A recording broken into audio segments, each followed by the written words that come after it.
Good morning, second graders. I hope you guys are doing okay. I am back with Little House in the Big Woods. And we are on chapter 5, which is called Sundays. And here's a little picture.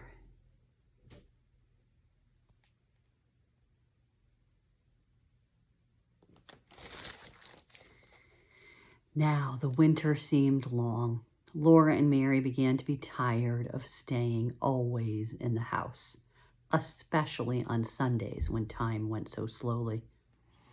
Every Sunday, Mary and Laura were dressed from the skin out in their best clothes with fresh ribbons in their hair. They were very clean because they had had their baths on Saturday night. In the summer, they were bathed in water from the spring. But in the wintertime, Pa filled and heaped the wash tub with clean snow, and on the cook stove, he melted it to water. Then, close by the warm stove, behind a screen made of a blanket over 2 chairs, Ma bathed Laura. Then she bathed Mary. Laura was bathed first because she was littler than Mary. She had to go to bed early on Saturday nights with Charlotte because after she was bathed and put into her clean nightgown, Pa must empty the wash tub and fill it with snow again for Mary's bath. Then after Mary came to bed, Ma had her bath behind the blanket, and then Pa had his. And then they were all clean for Sunday. On Sundays, Mary and Laura must not run or shout or be noisy in their play. Mary could not sew on her 9-patch quilt, and Laura could not knit on the little tiny mittens she was making for baby Carrie. They might look quietly at their paper dolls, but they must not make anything new for them. They were not allowed to sew on doll clothes, not even with pins. They must sit quietly and listen while Ma read Bible stories to them, or stories about lions and tigers and white bears from Pa's big green books called The Wonders of the Animal World. They might look at the pictures and they might hold their rag dolls nicely and talk to them, but there was nothing else they could do. Laura liked best to look at the pictures in the big Bible with its paper covers. Best of all was the picture of Adam naming the animals. Adam sat on a rock, and all the animals and birds, big and little, were gathered around him anxiously waiting to be told what kind of animals they were. Adam looked so uncomfortable. He did not have to be careful to keep his clothes clean because he had no clothes on. He only wore a skin around his middle. Did Adam have good clothes to wear on Sundays? Laura asked Ma. No, Ma said. Poor Adam. All he had to wear was skins. Laura did not pity Adam. She wished she had nothing to wear but skins. One Sunday after supper, she could not bear it any longer. She began to play with Jack, and in a few minutes she was running and shouting. Pa told her to sit in the chair and be quiet, but when Laura sat down, she began to cry and kick the chairs with her heel. I hate Sunday, she said. And there's a picture of her. So Sundays, they are Christian, and on Sundays, they are supposed to rest. And they're not supposed to do any work or do anything new. And they're supposed to just rest and be in their good clothes. So it's very hard, obviously, for Laura, especially. Pa put down his book. Laura, he said sternly, come here. Her feet dragged as she went because she knew she deserved spanking. But when she reached Pa, he looked at her sorrowfully for a moment, and then he took her on his knee and cuddled her against him. He held out his other arm to Mary and said, I'm going to tell you a story about when Grandpa was a boy. The story of Grandpa Sled and the pig. And here's a picture of the pig. When your grandpa was a boy, Laura, Sunday did not begin on Sunday morning as it does now. It began at sundown on Saturday night. Then everyone stopped every kind of work or play. Supper was solemn. After supper, Grandpa's father read aloud a chapter of the Bible while everyone sat straight and still in his chair. Then they all knelt down and their father said a long prayer. When he said amen, they got up from their knees and they each took a candle and went to bed. They must go straight to bed with no playing, laughing, or even talking. Sunday morning, they ate a cold breakfast because nothing could be cooked on Sunday. Then they all dressed in their best clothes and walked to church. They walked because hitching up the horses was work, and no work could be done on Sunday. They must walk slowly and solemnly, looking straight ahead. They must not joke or laugh or even smile. Grandpa and his two brothers walked ahead, and their father and mother walked behind them.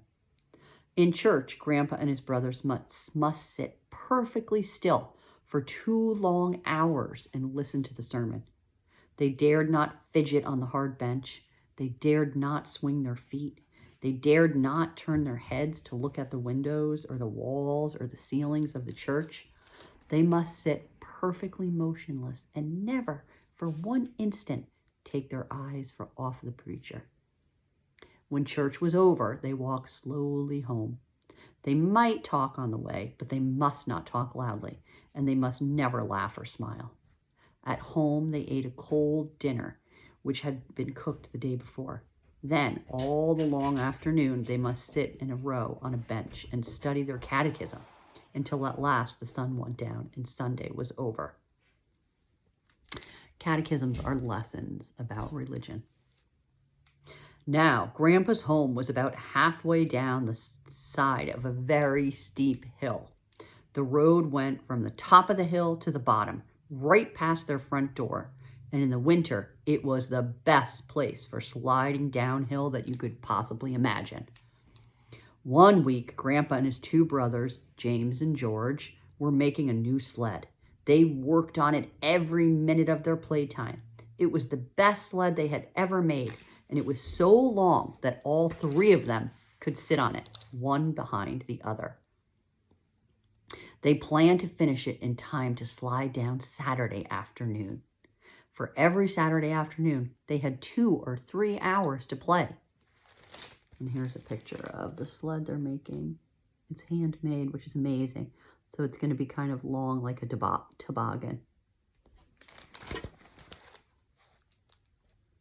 But that week, their father was cutting down trees in the big woods. He was working hard, and he kept the boys working with him.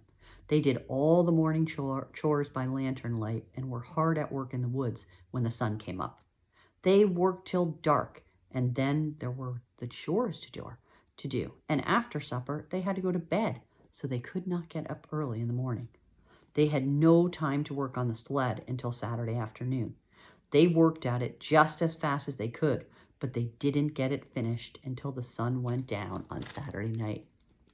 After the sun went down, they could not slide downhill, not even once.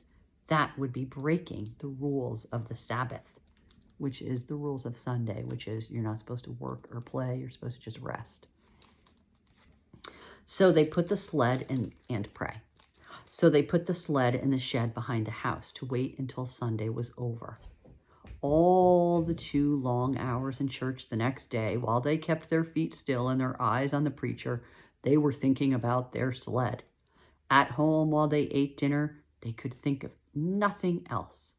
After dinner, their father sat down to read the Bible, and Grandpa and James and George sat as still as mice on their bench with their catechism. But all the while, they were thinking about their sled.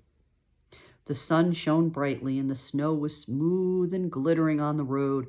They could see it through their window. It was a perfect day for sliding downhill. They looked at their catechism, and they thought about their new sled, and it seemed that Sunday would never end. After a long time, they heard a snore. They looked at their father and saw that his head had fallen against the back of the chair, and he was fast asleep. Then James looked at George, and James got up from the bench and tiptoed out of the room through the back door. George looked at Grandpa, and George tiptoed after James. And Grandpa then looked fearfully at their father, but on tiptoe, he followed George and left their father snoring. And here's a picture of them And the father snoring. And their grandpa is the youngest boy in the family. So he's the littlest one in the picture. They're supposed to be sitting still on that bench, all three in a row.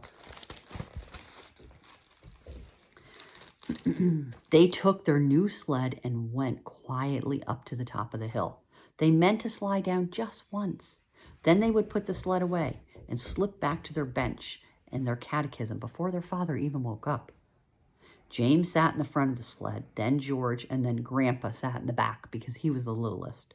The sled started at first slowly, then faster and faster.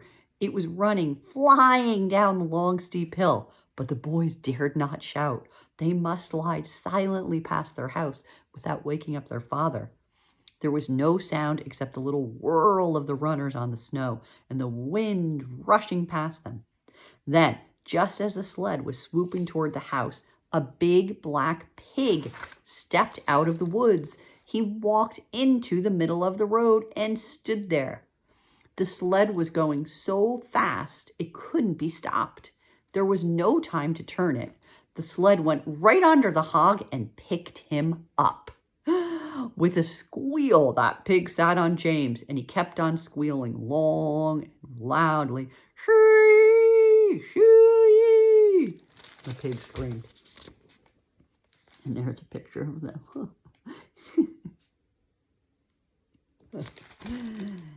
They flashed by their house with the pig sitting in front, then James, then George, then Grandpa, and they saw their father standing in the doorway looking at them. They couldn't stop, they couldn't hide, there was no time to say anything. Down the hill they went with that hog sitting on James and squealing the whole way. At the bottom of the hill they stopped. The hog jumped off of James and ran away into the woods, still squealing. The boys walked slowly and solemnly up the hill. They put the sled away. They sneaked into the house and slipped quietly to their places on the bench. Their father was reading his Bible. He looked up at them without saying a word. Then he went on reading, and they studied their catechism. But when the sun went down and the Sabbath was over, the father took them out into the woodshed and spanked them. First James, then George, then Grandpa. So you see, Laura and Mary, Pa said, you might find it hard to be good, but you should be glad that it isn't as hard to be good now as it was when Grandpa was a boy. Did little girls have to be as good as that? Laura asked, and Ma said, it was harder for little girls because they had to behave like little ladies all the time, not only on Sundays. Little girls could never slide downhill like boys. Little girls had to sit in their house and stitch their samplers. Now run along and let Ma put you to bed, said Pa, and he took his fiddle out of his box. Laura and Mary lay in their trundle beds and listened to the Sunday hymns, for even the fiddle must not sing weekday songs on Sundays. Pa sang a song, and Laura began to float away on the music, and then she heard a clattering noise, and there was Ma by the stove getting breakfast. It was already Monday morning, and Sunday would not come again for a whole week. That morning when Pa came into breakfast, he caught Laura and said he must give her a spanking. First, he exclaimed that today was her birthday, and she would not grow properly next year unless she had a spanking. And then he spanked her so gently and carefully that it didn't hurt a bit. 1, 2, 3, 4, 5, 6, he counted, and spanked slowly. 1 spank for each year, and the last one big spank to grow on. And then Pa gave her a little wooden man he had whittled out of a stick to be company for her doll Charlotte. Ma gave her 5 little cakes, 1 for each year that Laura had lived with her and Pa. And Mary gave her a new dress for Charlotte. Mary had made the dress herself when Laura thought she was sewing on her patchwork quilt. And that night, for a special birthday treat, Pa played Pop Goes the Weasel for her.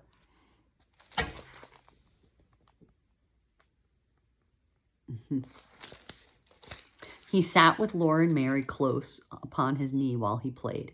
Now watch, he said, watch, and maybe you can see the weasel pop out this time. And then he sang, a penny for a spool of thread, another for a needle, That's the way the money goes. Laura and Mary bent close, watching, for they knew this was the time. Pop, said Pa's finger on the string. Goes the weasel, sang the fiddle, plain as plain. But Laura and Mary hadn't seen Pa's finger make the string pop. Oh, please, please, do it again, they begged him. Pa's blue eyes laughed, and the fiddle went on while he sang. All around the cobbler's bench, the monkey chased the weasel. The preacher kissed the cobbler's wife. Pop goes the weasel. They hadn't seen Pa's finger do it that time either. He was so quick they never could catch him. So they went laughing to bed and lay listening to Pa and his fiddle singing. And that's the end of that chapter, which was chapter 5, called Sundays. I hope you guys enjoyed that, and you learned a little bit too about what it would be like to be a pioneer at that time on a Sunday. That would be really hard to be that quiet for so long, wouldn't it? Oops, my dog's here and he's knocking into my... Come here, come say hi, Scouty. Jump up, jump up, jump up. Say hi, say hi. He's trying to lick me. Okay, I better go. I think he needs to go outside. All right. Bye, second grade. Miss you guys.